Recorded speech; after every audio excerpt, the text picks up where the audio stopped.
Hello भैया दीदी, नमस्कार। स्वागत है सुमन प्रजापति अवधि लोकगीत। तो आज का गीत, पियवा मिले दिलदार हो हम देई दुआई, पियवा मिले दिलदार हो हम देई दुआई, देई दुआई, देई दुआई, कृपा करना भगवान हो हम देई दुआई, कृपा करना भगवान हो हम देई दुआई, पियवा मिले दिलदार हो हम देई दुआई, पेड़ा लिया वही मिठाई लिया वही, पेड़ा लिया वही मिठाई लिया वही,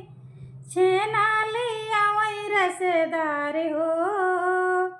छेना लिया वही रसदार हो हम के हो खियावई, छेना लिया वही रसदार हो हम के हो खियावई, पियवा मिले दिलदार हो कृपा करना भगवान हो हम देई दुआई, कृपा करन भगवान हो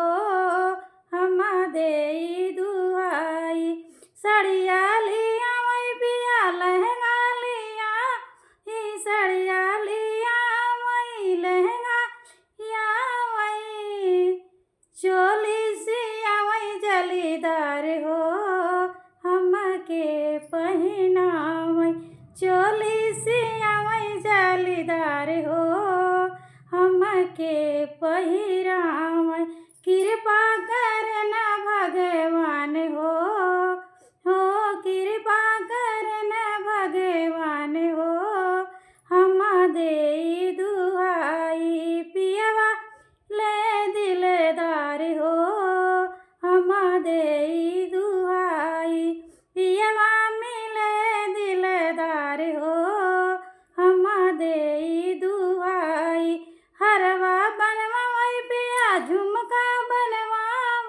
ही, हरवा बनवा वही पिया झुमका वही, छगला लिया वही, छगला लिया वही घुंघरूदार हो हम के पहिनावई, छगला लिया वही घुंघरूदार हो हम के पहिरावई, पियवा मिले दिलदार हो, पियवा मिले रंगदार हो हम देई दुआई, कृपा करना भगवान हो हम देई दुआई, कृपा करई भगवान हो हम देई दुआई, महला बनवायन पिया दुई महला बनवायन, घरवा बनायन दुअरवा बनायन, खिड़की लगावई हवादार हो, खिड़की लगावई हवादार हो पिया देई दुआई, खिड़की लगावई हवादार हो पिया बेनियौ डोलावई, खिड़की लगायन हवादार हो पिया बेनियौ डोलावई, हमका मिले दिलदार हो हम देई दुआई, कृपा करना भगवान हो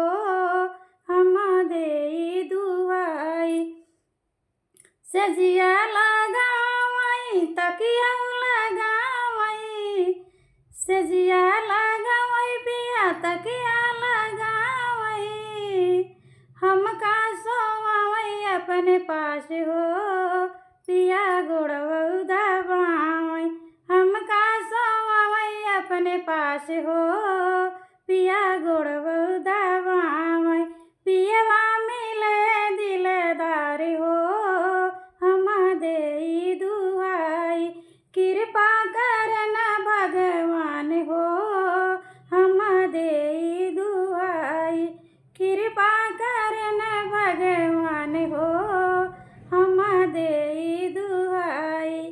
जय श्री कृष्णा, राधे राधे। जितने भैया लोग जुड़े हैं सभी को तहे दिल से धन्यवाद।